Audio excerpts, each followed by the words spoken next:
much. But this was still a good sign for cool rare animals, and trust me, from big moments to simple cravings, you can never have too much cheese. More cheese, yes please. Burger King.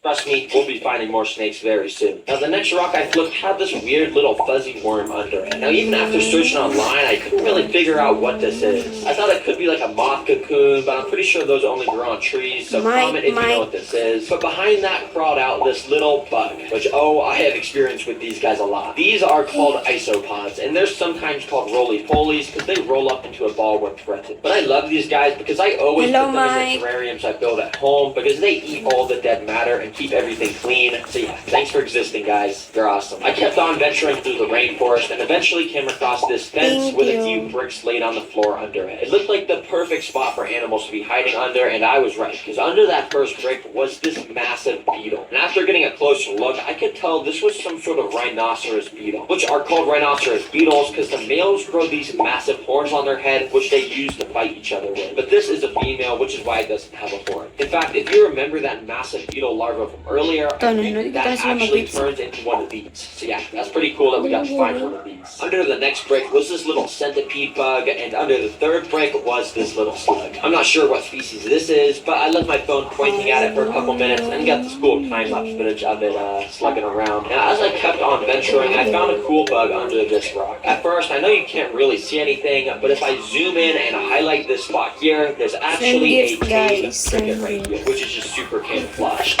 These guys are cool because they basically have the ability to teleport when they sense danger. Yeah, they really just move so fast that it looks like teleportation. That's pretty crazy. But this next rock I flipped had something I've never seen before. Of course, right there, you can tell that there was a little worm under the dirt, but above and to the left of it was this weird little white thing. I thought at first it could be like a termite or something, but after getting a closer look, I realized it resembled the shape of a worm egg sac. For some reason, I just never thought that worms came out of eggs. But yeah, apparently this is what it looks like when they're born. They just gotta rip their way out of an egg. Dang, that's cool. Now, by this point on the trail, I had gotten to this little section of paved road, and while I was walking on it, I ended up coming across this. Oh shoot, wait, look at this. Oh, guys, go now. Look at that. But if you're wondering why it's not moving and blurred, well, that's because it was actually run over by a car here. Unfortunately, accidents like this are bound to happen on roads, but this is still a good sign for finding more cool animals like this. And thankfully, that's exactly what I found as I made it back to the trail. See, the first rock I flipped, I saw a little burrow under it. But I didn't even realize that there was something sitting on the rock I was grabbing. Oh my gosh. Oh, I did not see that. Hold on, there's a hairy spider camouflage on this rock right now. This is actually...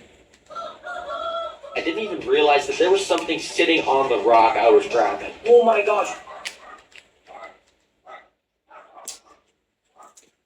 Blurred. Well, that's because it was actually run over by a car here. Unfortunately, accidents like this are bound to happen on roads, but this is still a good sign for finding more cool animals like this. And thankfully, that's exactly what I found as I made it back to the trail. See, the first rock I flipped, I saw a little burrow underneath, but I didn't even realize that there was something sitting on the rock I was grabbing. Oh my gosh. Oh, I did not see that. Hold on, there's a hairy spider camouflage on this rock right now. This is actually a Puerto Rican tarantula, and they're extremely rare to just find out in the open in a day like this. Yeah, they usually spend their entire days underground in some sort of burrow. For this tarantula, I had to get out the backpack, and from inside, I once again pulled out this container of super worms. Then, using some tweezers, I basically just started to wave around the worms in front of the tarantula's face to see if he'd eat them. And yeah, it didn't really seem like he was liking it too much. He got really defensive and ran into his burrow. He even started to run to